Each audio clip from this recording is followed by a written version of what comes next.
spoken a lot about DevSecOps.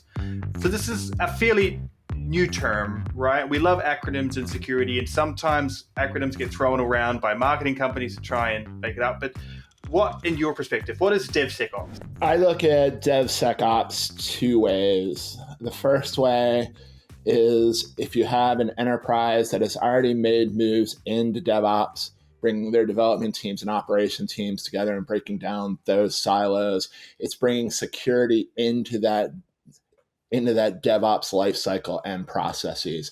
So it's automated scanning, it's scanning code at rest, it's scanning in production, it's security at every phase.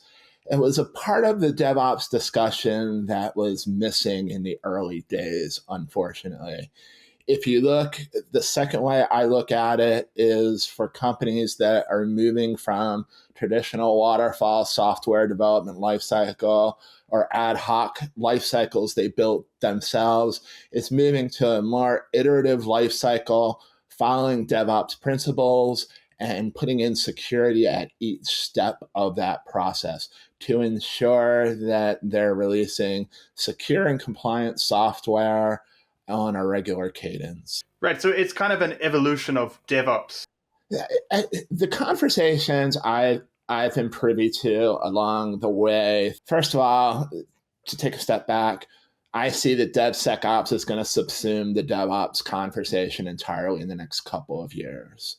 Smaller startups that are starting from scratch are ideal candidates just to move straight to a DevSecOps model. Even the federal, and if you look at large enterprises, even the federal government and parts of the Department of Defense have moved to DevSecOps models for that continuous release of secure software. Granted, larger enterprises have the resources, the people, the funding for training, and the addition of new tools. So they're probably going to be in positions where they're starting small and expanding out. A couple of teams are going to move to a DevSecOps model. They're going to build on those successes. Internally, they're going to sell those successes. And then if everything works right, that's how adoption picks up across a large enterprise.